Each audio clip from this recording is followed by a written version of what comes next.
Let's talk about the origins of Google Analytics, Urchin, and the convoluted raw data set. So I'm trying to set the scene here for GA4. Yeah, let's do it. Like in 2001, four dudes who were surfers in like Southern California were surfing in the morning and the evening and then doing client work at night or during the day. And their clients wanted to measure websites. And they said, okay, let's do that. Let's create software. And they created something called Urchin. Mm-hmm. And then those guys ended up being bought by Google like a couple of years later. Urchin became Google Analytics. And honestly, from that program, that thing they created in 2001, 2002, they just changed the name from Urchin to Google Analytics, but it still said urchin.js. So they still had the old software. And then they just kept on adding on top of it over and over again. Like every single few years, they'd add new stuff on top of this old thing from 2001. Yeah. And then sometime in the last 5 years or so, they realized that it was untenable and that they are building on this old architecture. They needed to blow it up and start fresh and start with new technology. And so ultimately, they had this project going on. First, they bought something called Firebase, which is a mobile database, and then they added analytics on top of it. This is the mid 2010s. And then eventually, like, oh, this is actually way faster, more lightweight, more modern than Google Analytics. Let's just make this Google Analytics now. Let's just tell everybody they have to go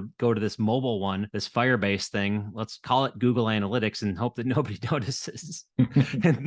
and so they rebranded their mobile analytics tool as first it was Google Analytics App plus Web. And then in 2020, they said, oh, no, now it's called Google Analytics 4, October 2020. And it's in many ways way better because it was started a decade and a half after Urchin started. But just the way they rolled it out has not been great, right? They needed to do something about universal analytics. They said, let's blow it up and let's start fresh. There's also external factors that made them do this with like privacy. The GDPR came out around that time, CCPA. There was just so many problems with using 2001 technology that they had to make a shift. And if you'd have told them what's your ideal timeline for doing this, they would have said, let's roll it out over the course of years and let's give people a chance and everything like that. They're getting sued in court like every day about Yeah. privacy. Google Analytics is illegal in Austria, apparently, and I saw something about Italy making it illegal, so there's all these different things that say that it's illegal. And it's like, okay, well, if this is illegal, how can we hold on to this old system? We can't change Urchin. It's built on 2001 technology. We kept on adding Yeah. on to it.